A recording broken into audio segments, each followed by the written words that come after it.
This is the Last Minute Blues Podcast with former Blues defenseman Jamie Rivers and Donnie Fandango of 105.7 The Point. It is the Last Minute Blues Podcast. Donnie Fandango, Jeff Burton, and the dude, Jamie Rivers. Jamie, first and foremost, Happy New Year, sir. Yeah, Happy New Year, buddy. New year, new you, huh? New year, new me. All right, stop right there. Bam. Right there. Everybody has a New Year's resolution. Okay. Right? Some of them are outlandish. Some of them are completely unattainable. Some of them are so easy that you can fulfill them quickly. Yes. Have you taken a moment to think of one or a couple things that you are looking to? I think one thing I'm going to try to do in 2023 is just not be so hard on myself sometimes when I make mistakes, that sort of thing. Yeah. You know, just be a little easier on myself, that kind of thing. But I don't like to make the resolution, Jamie, because then I feel like I break it and then I feel like a failure You feel on like a top failure. of it. Yeah. What about you? I don't know. I kind of did this whole life change in the last year and a half, and that's kind of what I'm rolling with. Yep. I'm still trying to continue down the path of being a lot healthier, and obviously I work a lot, so I just continue to try and enjoy everything I do and be a good dad. And, the one thing that I think I'd like to continue to improve on, just because I am so busy and because I've been hitting the head a lot, is managing my time better and, managing everything overall just a little bit better so that I'm more organized. But I mean, like, I understand that, but brother, I think I only know half of what you have going on, and I don't know how you ever have a chance to sit down. So also, too, man, it's got to be tough just to keep up with the Monday through the Friday anyway. It is. It's a grind. I'm a little bit of the prehistoric person when it comes to being organized. A lot of people now have the calendar on their phone and the reminders and the ding and the ding. And I'm like, it would take me longer to put that into my calendar. And I really wouldn't know what's dinging when it happens. So I go the old school like calendar where you can open it up and write into it. So I do that. And then I also have created my own Word doc. Donnie. Okay. It's complicated. Okay. Hear me out. So first what I did was took a blank Word doc page. And then I put in Monday, Tuesday, Wednesday, Thursday, and right there it is, Friday. Okay. Left them blank. And then I just copied them, mass produced them. So now on Sundays, what I do is I sit down and I write down daily the things that I have to accomplish on those days. And if I don't get it done, like if I have Monday, if I have like 5 or 6 things that have to get done, and for some reason I don't get to them all, I take that and I carry it to Tuesday and then add it to my list for Tuesday. This so far is helping me stay more organized. Hey, man, whatever works. It's primitive. I understand it. Yeah. But it works for me. Hey, and I'm a very visual person. So when I have it in front of me, I remember it and I think about it and I do it. If it's in my phone, it's like it doesn't exist. Yeah. Also, too, what helps me sometimes here is I do an old school to-do list. Yeah. So if I've got a lot going on, which Fridays most of the time I do, I'll just tick down everything that I have, even if it's small, because, man, when you're crossing that stuff off, it feels good. It feels like you're getting stuff totally. done. It's a mental thing for myself. Totally. Like I get up every day and I go work out. Well, I'll put workout on every single day. Mm-hmm. I know I'm going to do it. Yep. I don't have to remind myself to do it. But to your point, it feels good to cross that off. When you look at the whole page of like 7 things that are gone because you did it, I'm like, I'm a dominating mofo right now. I am getting stuff done. So what did you do for New Year's? Were you guys in Vegas? No, we came back from Vegas. Okay. So I joined a team in Seattle and then did the game in Seattle and traveled with the team to Vegas, to where I had 2 days off in Vegas and then the game in Vegas. Huh. I flew my lovely girlfriend out to see me. That sounds like a great idea. It was the best idea ever. To be honest, I'd done Vegas so many times. I'd never done it with somebody else, right? Like, I'm like, this is going to be different. It was awesome. We did so many things. We had like 36 hours of just doing stuff, but it was awesome. We did dinners. We went out. I got a friend of mine that owns a couple of the casinos there, so he kind of rolled out the red carpet for us. Like, it was just awesome. We had a great time, but we ended up coming back on Christmas Eve, celebrating Christmas here, And then for New Year's, we didn't have kids. Between my girlfriend and I, was 6 kids. And so it was kidless night. We're like, okay. You got to take advantage of that, man. What now? Yeah. And so we kind of hemmed and hawed and pieced it together. We didn't want to do the whole like Crazyville stuff, right? Like where there's thousands of people and you're like, I'm a little older now, Donnie. I'm a little more refined. Yeah, yeah. Oh, At least yeah. that's the Refined picture. is the word. Yeah, that's the picture I'm trying to paint here right now. So I called an old friend. Actually, I called his girlfriend and organized a dinner. That old friend was Tony Twist. Hey, Twister. Yeah, the Twister. Twist and Shout. Him and his lovely girlfriend met us out for dinner, and we went to a place called BC's Kitchen.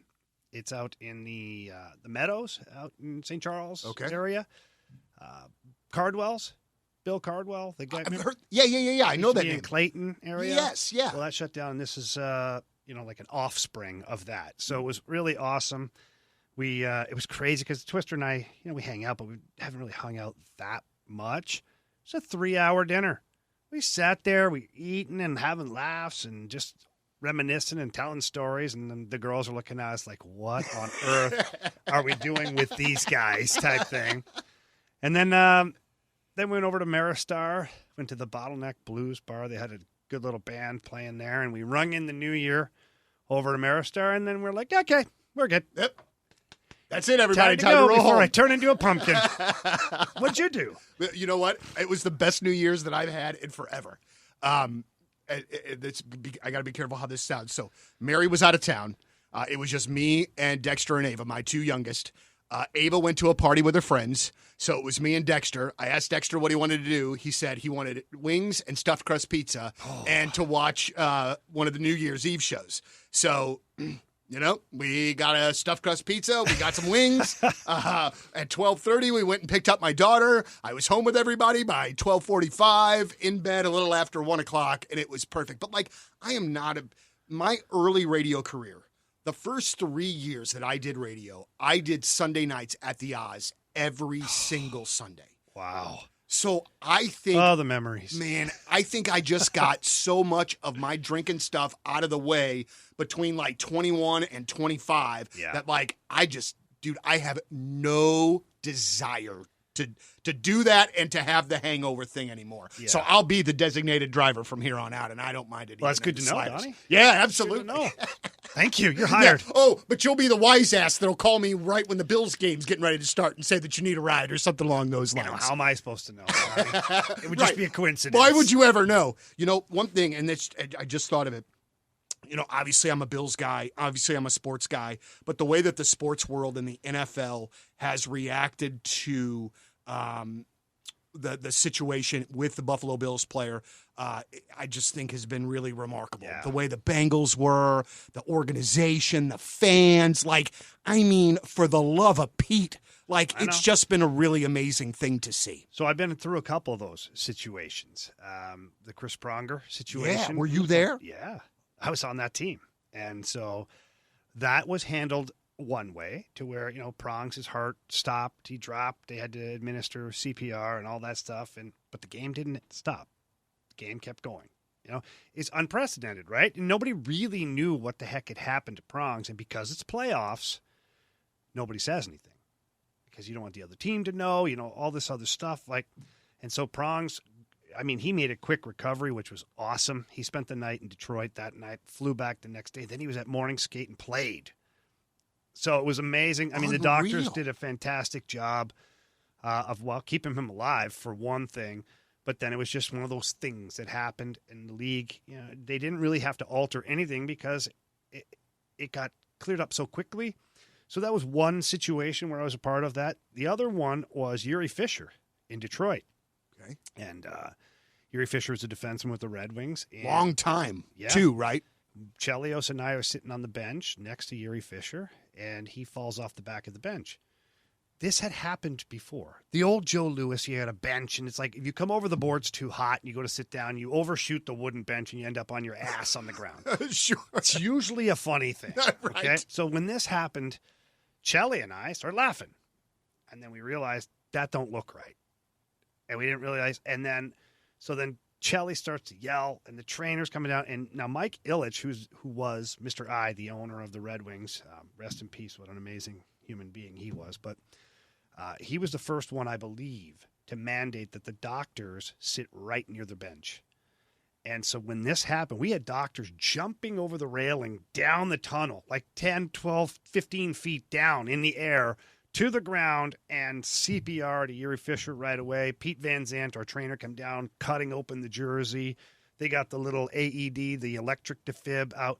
And we're sitting there as players like, what the heck? Stevie Yzerman jumps on the ice, and he skates right over to the referee. The referee's about to call him for too many men on the ice because he doesn't know what the hell's going on. Right. Then he realizes that Nashville stops. We're playing the Predators at the time. The Preds are like, they stop. The ambulance comes right on the ice at Joe Louis. Fish's fiance is up in the crowd at the time, the wives and the kids. And oh, my God. So when that happened to DeMar Hamlin, I knew exactly what was going on. And people were all up in arms like, why did it take the NFL so long to call the game? Let me tell you why. There is so many things going on. The players are trying to figure out, like the home team or the Buffalo Bills are trying to figure out, is my teammate going to make it or not? What's going on? We want information here. The Bengals, they're doing the same thing. They're rattled, and they're trying to figure out what's going on with their player. The coaches are trying to figure out how to keep their teams together because you may have to keep playing. Yeah, absolutely. You may. Now, I know Sean McDermott was like, no, we're done here. But if the NFL says you're not, then you're not. You're not, or you just take the loss, which is what happened with us in Detroit. Was Steve Yzerman got up and just told the league, we're not playing. We'll take the loss. And then Nashville, to their credit, said the same thing.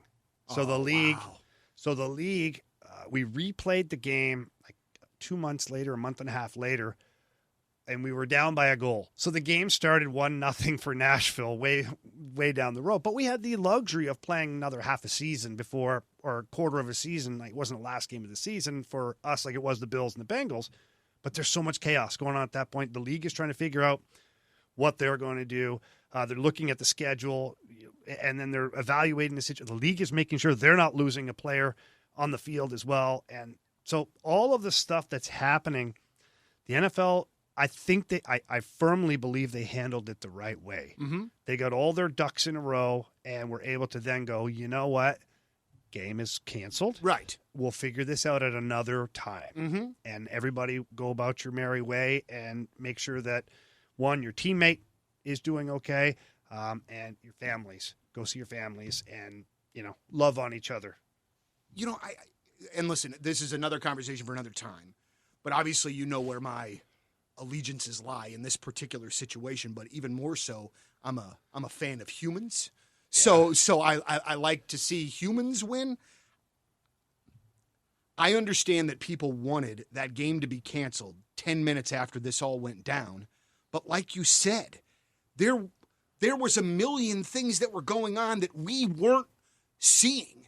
And also at that same time, it just feels like everybody just jumps to 10 and wants to absolutely dismantle the NFL for 12,000 other reasons. Yeah. You know what I mean? It's like they use this to just continue to crumb on them. Totally get it.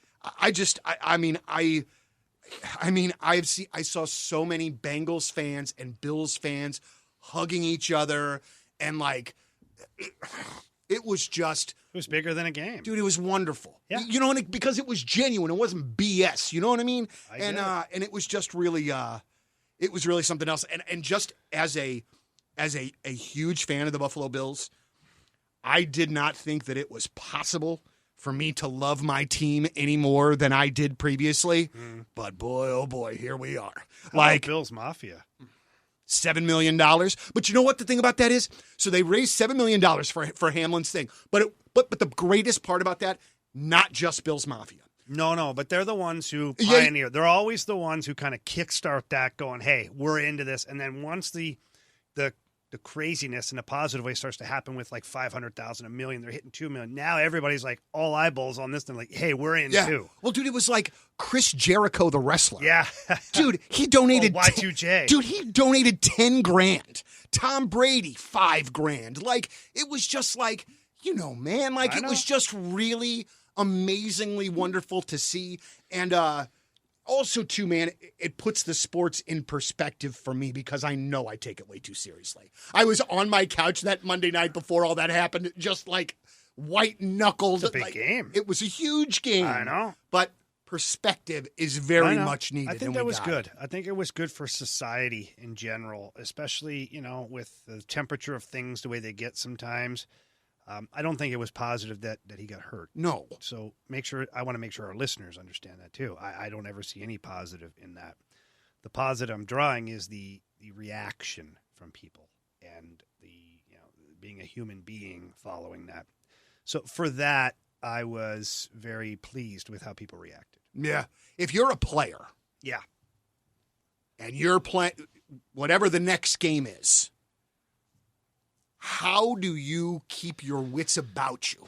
Because obviously your adrenaline, your emotions are going to be, I mean, I would think that would be like sort of the level that you would get on a playoff game or a Super Bowl or something like that. Like, how do you keep the team like, okay, guys, we got to breathe. Well, one thing that you got to remember here is how do you get your team re-engaged? So never mind being like, totally pumped up. What about the guys now that are scared to go out there? Yeah, I didn't think about that. What about the guys that are like, what if that was me? Yeah. What about the guys now that are pulling up on hits that are like, because they're human beings. It happens. You see something like that happen, you start to doubt everything. And so, the hardest game to play is the next one. It's like getting back on the horse. Mm-hmm. And I remember going through it.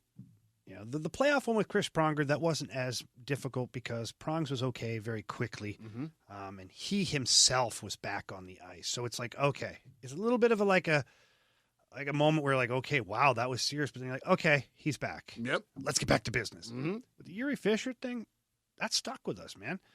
Like Fish just got bumped into. And, you're out on the ice. How many hits are in a game? How many body checks in a game?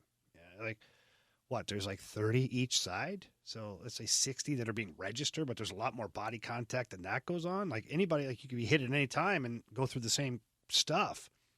So it was a little bit difficult, but then you're like, your instincts take over and you get back at it and you're like, you know what, like this is what I love to do.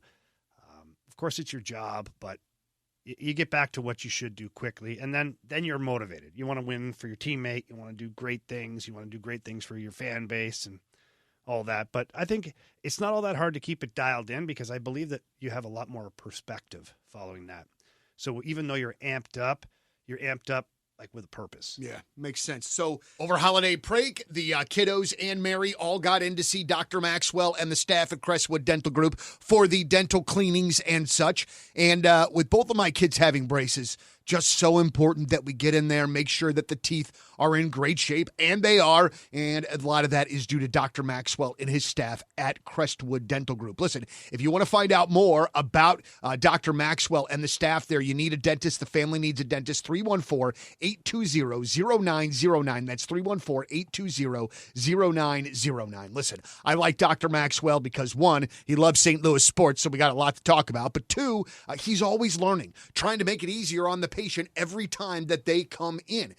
So I know that my doctor is my dentist rather, is doing his best to make sure that experience is as pleasant as humanly possible. Find out more by reaching out to Dr. Maxwell and his staff. Again, crestwooddental.com or give him a call at 314-820-0909. Well, I tell you what, one thing that has been consistent with our St. Louis Blues this year is that every time that I think that, all right, well, it's time for us to think about what could be coming at the trade deadline or whatever, these freaking guys pull it out. And these last two games in Toronto and last night in New Jersey, not perfect, but dude, they're working their butts off. You're seeing it. You're seeing the effort there. Yeah. They get a couple of wins, and you start to think, why the heck can't we turn this thing around? Yeah. I agree. This team has been all over the place this year. I still don't know what to think of them. I don't either.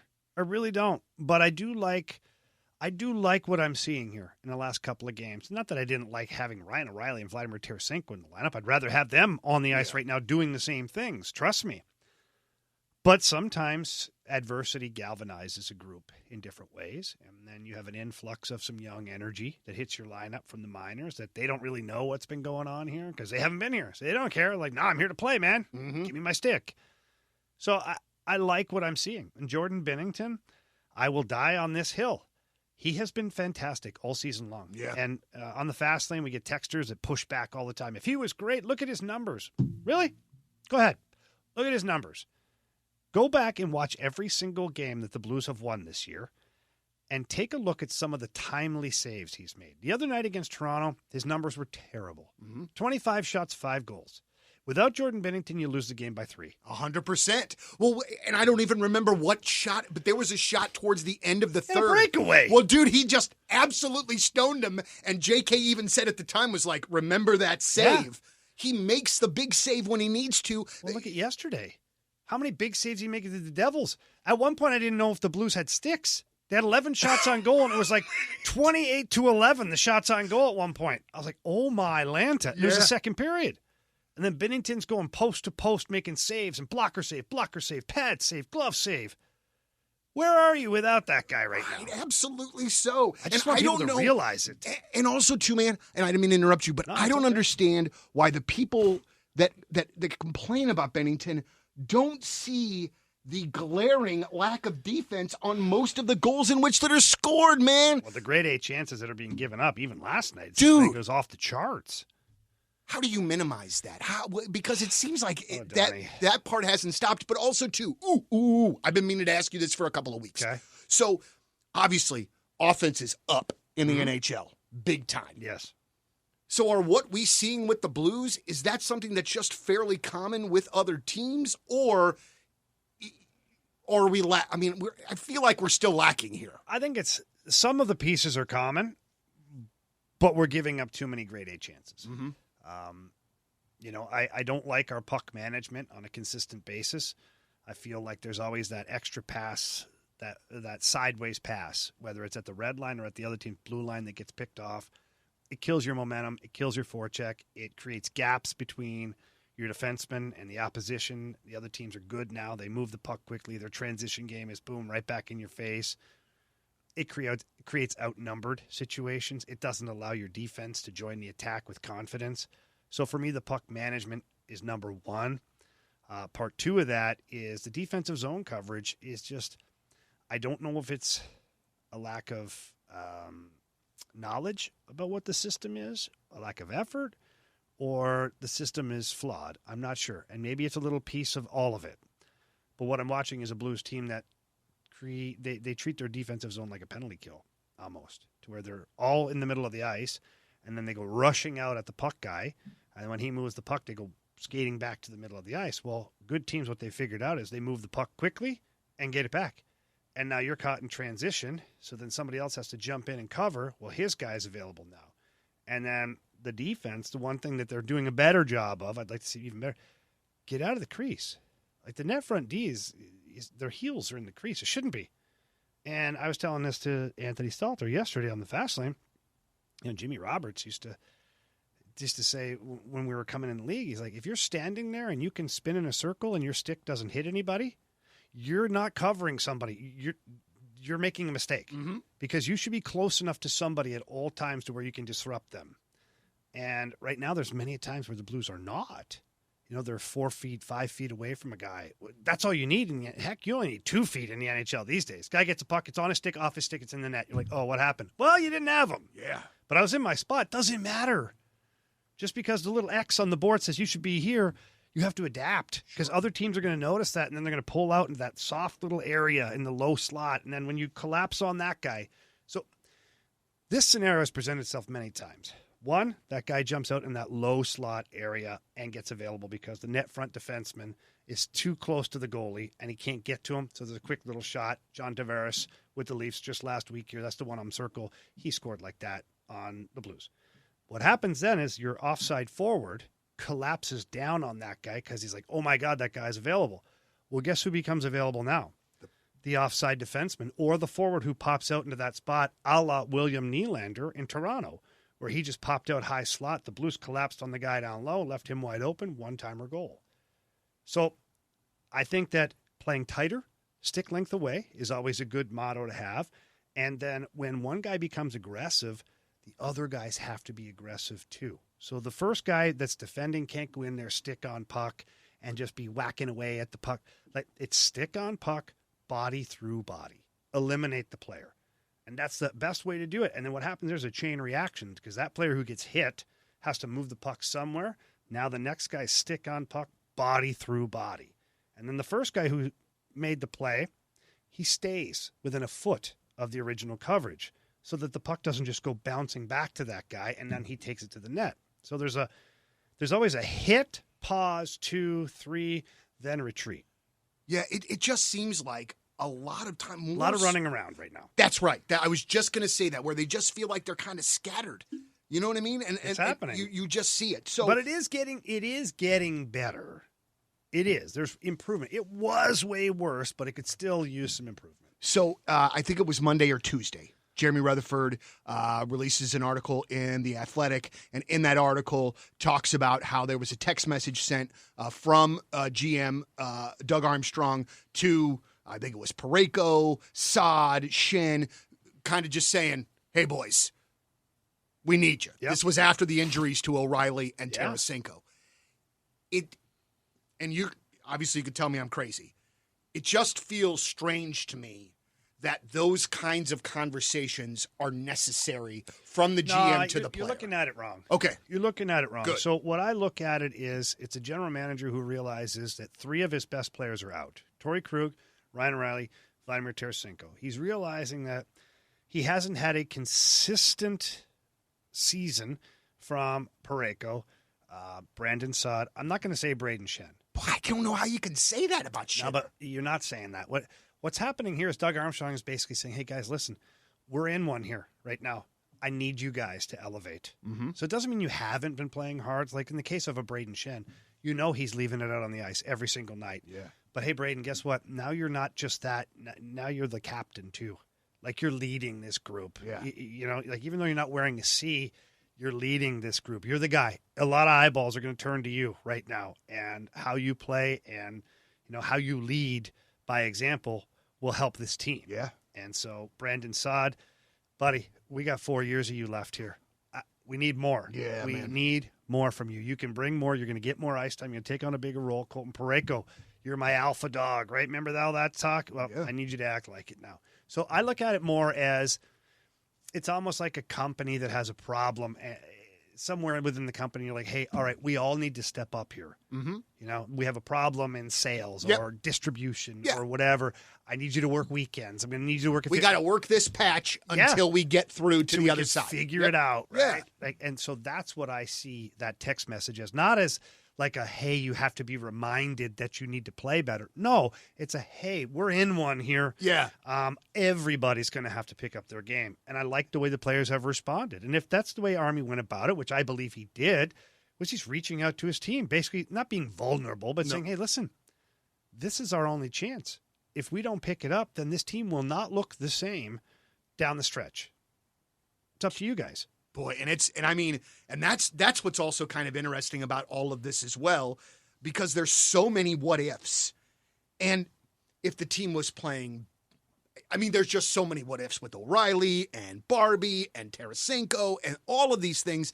And so it's just, it's a very interesting time to be a Blues fan, but I just still cannot believe that this team I feel like this team should at the very least be good enough to get into the playoffs and really be a pain in the ass for anyone and everyone that they play. I think a 7-game series works better for this group.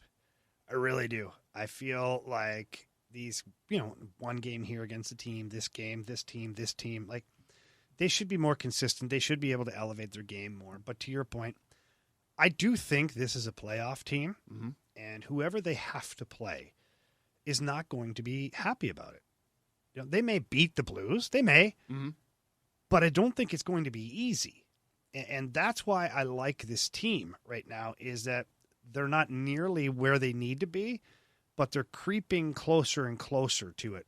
And if they can get close enough to it, to get in the playoffs, and then they continue to get better, and maybe the playoffs helps them catapult that last little bit, I'm not talking about ordering the rings or in a parade down market. I'm talking about a team that can be a disruptor in the playoffs. So, as you get closer to the trade deadline, Yeah. and you run, I don't know how the best way to phrase this, but you run the risk of losing Ryan O'Reilly and Tarasenko to free agency while getting nothing in return. But at the same time, if you would trade those guys, What are you getting? what are you getting in return? What are you getting? And then that's Draft going to pick? absolutely Not helping you. Not right now. not for a playoff push. So, how do they even manage this next month? Well, that's what's going to happen. The Army is famous for saying the players will tell me what I need to do, not by verbalizing. Like the play on the ice and the results will tell me what I need to do at the trade deadline. And if the Blues are in the playoffs, if they're a team that looks like, hey, it's turning a corner, and we add Krug, he's back. All of a sudden, O'Reilly's back, or Tarasenko's back. Or maybe he looks at it and goes, we got all this way without those guys. Let's go get something for it. Let's see what this group right now that has done all the work, the heavy lifting while they've been out. Let's see what this group can do. Ivan Barbashev's going to get a big deal, isn't he? Like he's going to get like one of those 4 or 5 year deals, don't you think? So Barbie's, or is that just again? It might just be because of my unabashed love for that man. I freaking love him. Yeah, I love Barbie too. Honestly, he's one of the best guys in the world, and he works so hard. But what is he? Right? Is he a 26 goal scorer or is he a 10 goal scorer? That's a big difference in the contract that he receives. So the history of his career tells me he's a 10 to 12 goal scorer. Last year, a bit of an anomaly at 26 goals. I'd like to see him get to 15, maybe 18 this year. That would say, okay, you know what? Had a rough patch. He is a 20-goal scorer. Mm-hmm. That will give him, a 3 or a 4 year deal, probably in $3.5 million, $4 million range. But if he can't prove that, who's coming over to spend a whole bunch of money on a third line? Third line guy, yeah.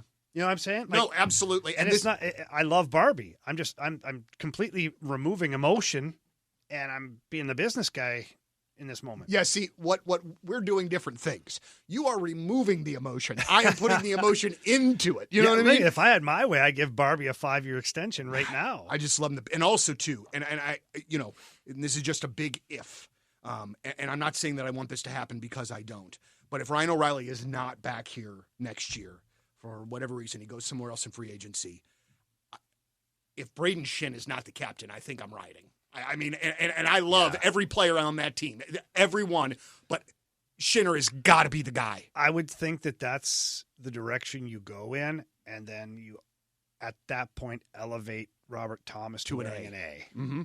And see how that works for the next 3-4 years and kind of go from there.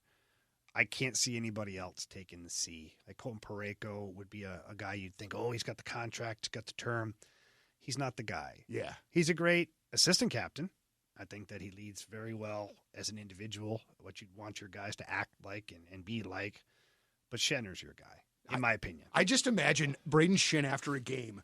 You go to his locker stall, and it is just ice bag, like just everywhere. Yep. I just assume that that's what it is because there is no part of that dude that he brings back into that dressing room after that game. No, or you just do like I used to do, is after every single game, you go sit in the ice bath right up to your chin.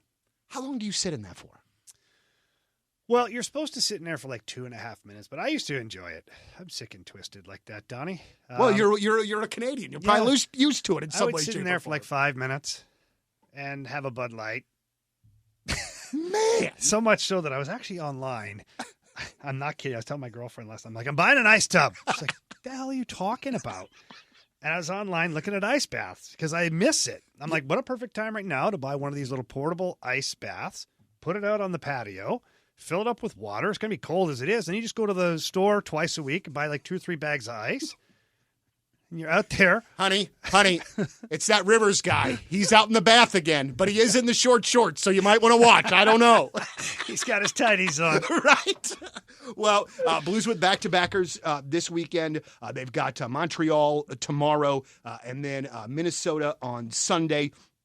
And so we'll just get to continue to watch this crazy ride and enjoy every last bit of it. Jamie, thank you very much, my man. Always, my friend. The Last Minute Blues podcast for Jamie Rivers, Jeff Burton. My name is Donnie Fandango. As always, Let's go Blues. The Last Minute Blues Podcast. Hear every episode at 101ESPN.com or 1057thepoint.com. Let's go Blues.